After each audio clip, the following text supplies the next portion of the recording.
This thing called life, some people call it a marathon. I say it's a process. Life doesn't happen to you, it happens for you. Sometimes I think that's the only thing that's important, really, you know? It's just letting each other know we're here. Reminding each other that we're part of a larger self. Fear is going to be a player in your life, but you get to decide how much. You can spend your whole life imagining ghosts, worrying about the pathway to the future, but all there will ever be is what's happening here. And the decisions we make in this moment, which are based in either love or fear. So many of us choose our path out of fear disguised as practicality.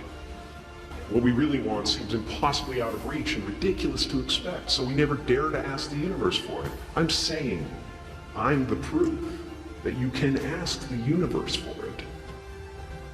Effort makes the difference. Are you hearing what I'm saying? And I told you before, the thing I love about effort, there are other things, skills, right? You may have to go get a degree for that. There's some skills you gotta go get a degree. It could take you 4 years, 8 years, 12 years.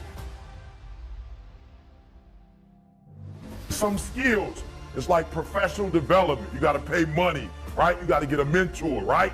You have to absorb some of your time, consume some of your time, right? My father could have been a great comedian, but he didn't believe that that was possible for him. And so he made a conservative choice. Instead, he got a safe job as an accountant. And when I was 12 years old, he was let go from that safe job. And our family had to do whatever we could to survive. I learned many great lessons from my father, not the least of which was that you can fail at what you don't want. When we talk about effort, it's internal. Are you hearing me? When we talk about effort, guys, it's an easy fix. That's something that you can do.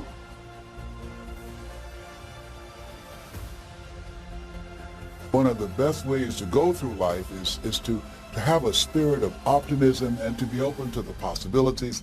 And I really rely greatly on St. Francis. Lord, grant me the serenity to accept the things I cannot change.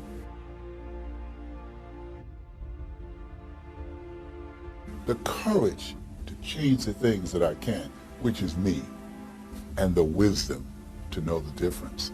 And when you approach life in that spirit of humility, it gives you power, creativity, and gratitude to make the journey. How will you serve the world?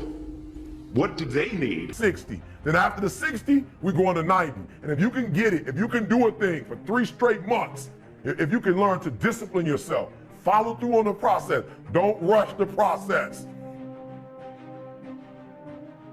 As far as I can tell, it's just about letting the universe know what you want and working toward it while letting go of how it comes to pass. It's not to figure out how it's going to happen for you, but to open the door in your head. And when the door opens in real life, just walk through it. Always doors opening. They keep opening. Yeah, feel me. Some of y'all trying to rush to 21 days. It takes 21 years to be 21 years old. Don't rush the process. Trust the process.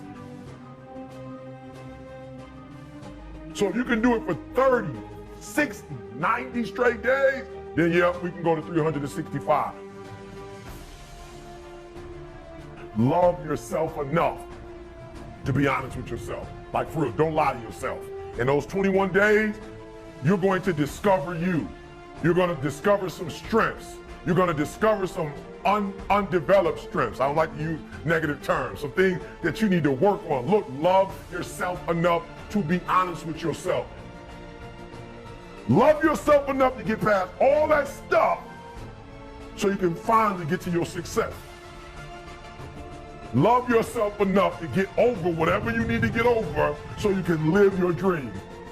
Love yourself enough to get beyond that addiction to get beyond that thing that you struggle with, to get beyond that pain, to get beyond that fear, to get beyond all that stuff. Love yourself enough to be honest with yourself.